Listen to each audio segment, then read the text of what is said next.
Olá, eu sou o professor Azambuja. Nesse vídeo vamos dar continuidade ao contrato de compra e venda. Falaremos agora sobre os elementos constitutivos desse contrato. Tradicionalmente, enuncia-se 3 elementos: a coisa, o preço e o consentimento. Mas em nossa análise, incluímos também o elemento partes. No que diz respeito à coisa, pode ser objeto de compra e venda qualquer coisa suscetível de apreciação econômica, qualquer coisa que possa sair do patrimônio de uma parte e entrar no patrimônio de outra, ou seja, sair do patrimônio do vendedor e entrar no patrimônio do comprador. Essa coisa ela deve ser lícita, ela deve ser determinada, uma coisa certa, ou determinável, coisa incerta, que eu possa indicar pelo gênero e pela quantidade. Como dito, ela deve ser consumível, ou seja, alienável, deve ser algo que efetivamente possa sair do patrimônio de alguém e entrar no patrimônio de outro. Eu não posso vender, por exemplo, a água do mar, não posso vender as estrelas, a lua. Tem que vender algo que tenha um valor patrimonial que possa ser transferido, que a propriedade possa ser transferida.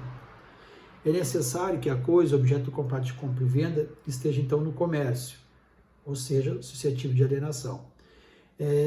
Essa noção diz respeito a coisas corpóreas e incorpóreas. No entanto, as coisas incorpóreas, os bens incorpóreos, podem ser objeto do negócio, mas eles vão assumir a denominação de cessão de direitos. Cessão de crédito, cessão de direito hereditário, cessão de direito de uso de marca, cessão de direito autoral.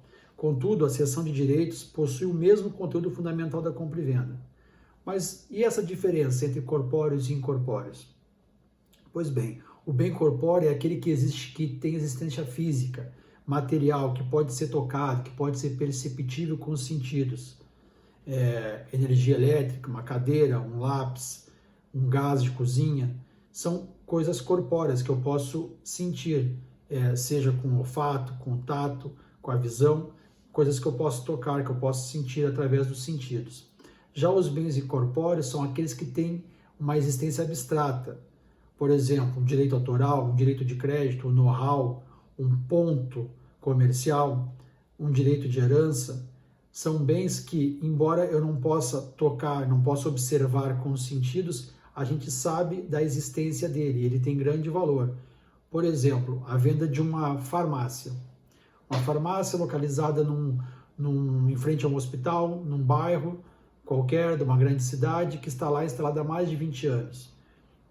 O vendedor resolve não querer mais continuar com o negócio e coloca à venda a farmácia.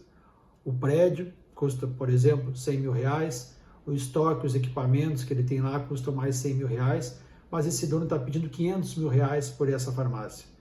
Mas se o prédio custa 100 e os estoques e os equipamentos custam 100, por que ele estaria pedindo R$500 mil? Esses R$300 mil ele está pedindo pelo ponto comercial. Esse ponto comercial ele é incorpóreo. Já o prédio é corpóreo, o estoque é corpóreo, os equipamentos são corpóreos.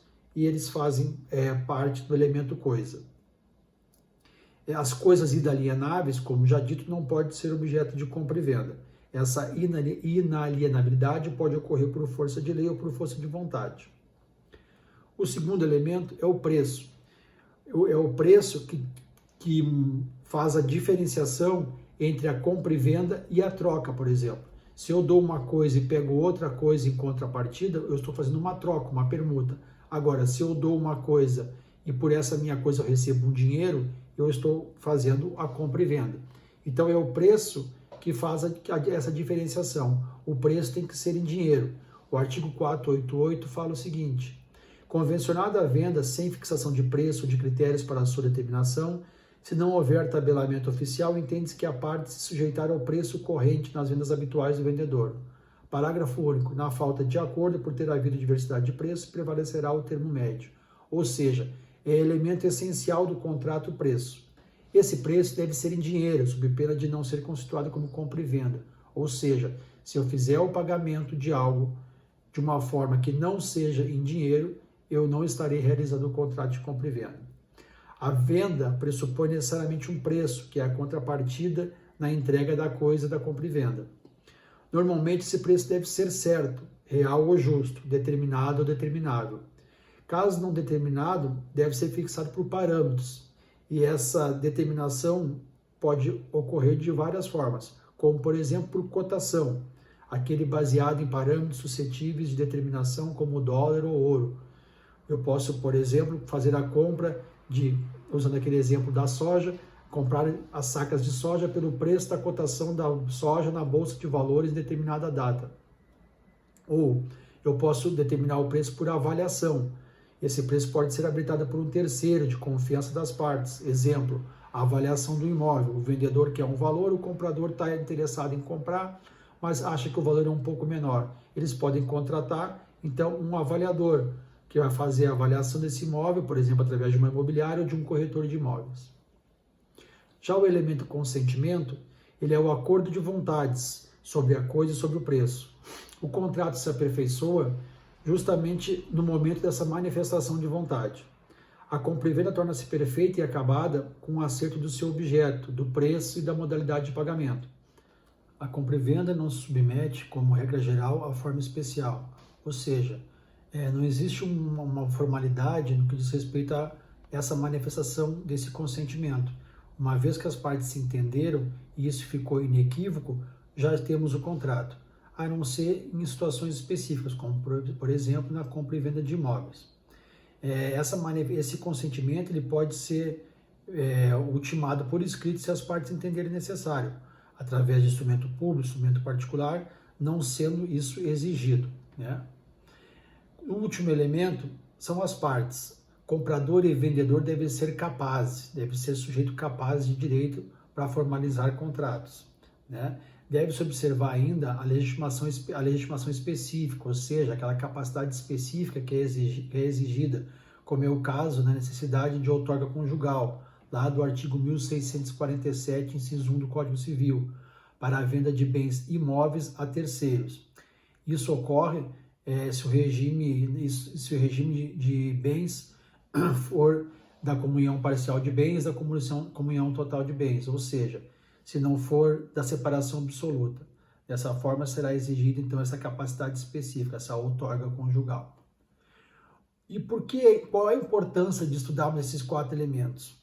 Na ausência de um dos 4 elementos, coisa, preço, parte ou consentimento, o contrato ele é nulo, ou seja, ele nunca produziu efeitos, ainda que essa nulidade seja alegada e determinada judicialmente no futuro. Ou seja, há que se observar que os 4 elementos sejam existentes, sob pena de nulidade. É muito comum, por exemplo, termos alguns vícios, como por exemplo o vício de consentimento, onde uma pessoa manifesta o seu desejo de vender de forma viciada, né? Isso deve ser estudado lá nos vícios de manifestação de vontade. Mas se for provado, por exemplo, que essa manifestação de vontade de vender ou de comprar não se deu da forma correta, o contrato pode ser considerado nulo e aí vai perder os seus efeitos desde o seu início.